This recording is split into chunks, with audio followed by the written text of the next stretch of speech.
Salut, chers frères et sœurs, nord au sud, de l'est à l'ouest. Bonjour, bonsoir. Il y a quelque chose qui est en train de se passer en France. J'attire l'attention de tous mes frères et sœurs qui sont en France. Je pense que pour certains qui ne voient pas le danger venir, il faut quand même que nous qui sommes ici à 6000 km de là, nous puissions attirer l'attention. Quoi de plus normal, c'est mon rôle. Danny Scorpio, c'est bien moi.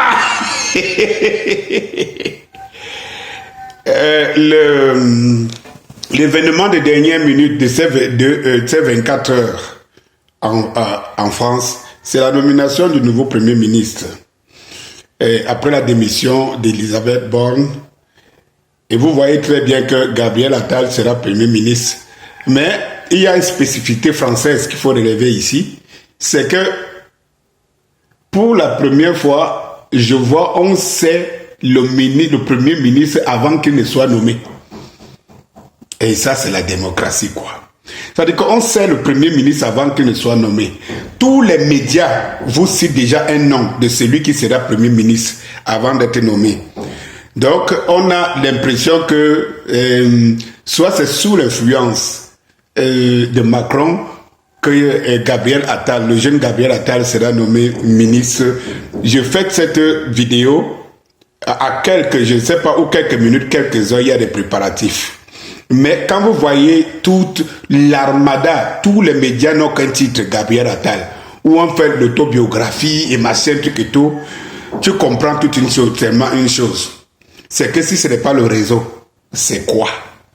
Si ce n'est pas le réseau, c'est quoi? Je n'ai rien contre ce jeune, mais quand vous voyez son ascension, quelqu'un qui ne fait pas 6 mois dans un poste, 6 mois ministre, 6 mois machin, 6 mois machin, jusqu'à Premier ministre, et quand vous voyez que tous les médias s'arrangent à faire, et le portrait, ça dit qu'en fait, si, je ne sais pas s'il y a un Français aujourd'hui qui ne sait pas que Gabriel Attal sera Premier ministre. Parce que depuis hier, ce n'est que les médias sur Gabriel Attal. Donc on ne fait pas l'autobiographie sur les autres. Hein? On ne fait pas de documentaire sur les autres. Non, on fait, et ce n'est pas par hasard. C'est ça la démocratie, et c'est ça le pouvoir des médias. Peut-être demain on nous dira de quel lobby Gabriel Attal appartient. Est-ce que c'est au lobby des double SIM? Est-ce que c'est au lobby de machin? On saura. Mais ce n'est pas l'objet de ma vidéo ce matin. Tenez-vous tranquille. Ce que je vous annonce, c'est que un Français sur 3, je dis un Français sur 3, éprouve le désir de quitter la France.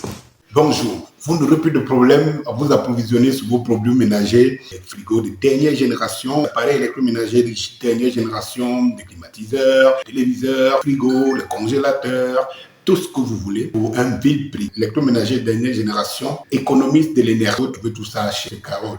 Regardez bien le numéro qui passe. Innovation et chose qui est très importante pour vous. Mettez dans vos têtes que chez Carole, vous pouvez avoir votre appareil à la moitié du prix.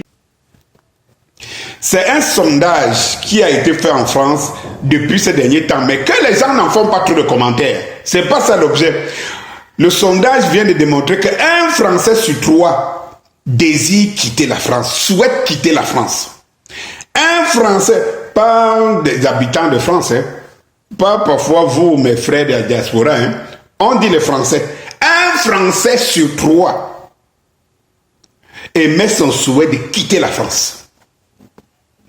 Cela veut dire que si les Français sont 60 millions, il y a 20 millions de Français qui souhaitent quitter la France. En 2024, début d'année 2024, qui souhaitent quitter la France. Cela ne vous dit rien. Et si les Français de souche souhaitent quitter la France, vous, mes frères et sœurs, et mes enfants, réfléchissez par 3 fois. Réfléchissez par 3 fois. Et je vous avais dit ici que le moment viendra où lorsque tu vas te souvenir que tu as quand même payé une terre, un village et tout, tu vas y arriver, trouver que les Français chez qui tu mangeais sur la table, ce ton déjà dévancé, sont déjà venus acheter les terres chez toi que toi tu n'auras plus, et que c'est quand tu vas même rentrer chez toi que tu vas encore les servir. Comme tu étais leur esclave là-bas, tu viens devenir leur esclave dans ton village et dans ton pays.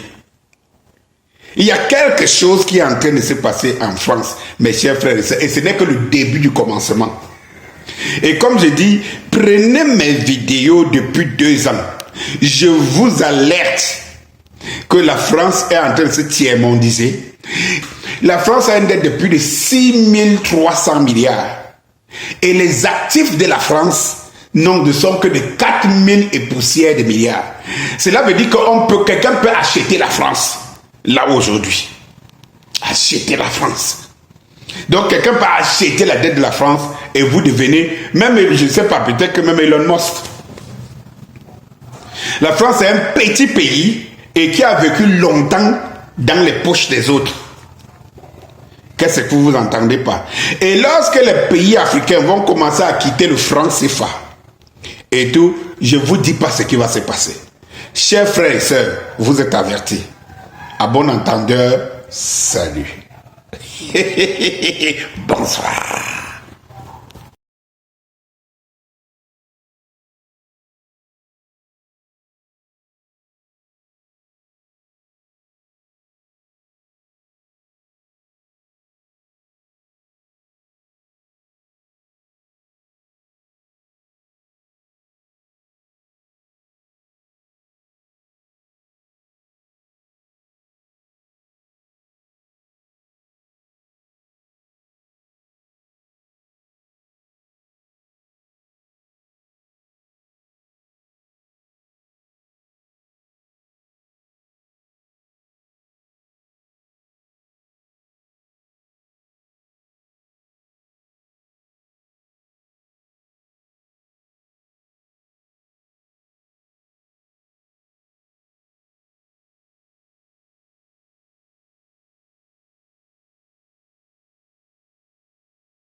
Le Togo, sous l'impulsion de son président Faure Essozima Gnassingbé, se présente donc comme un pays de paix, de dialogue, de tolérance et de médiation.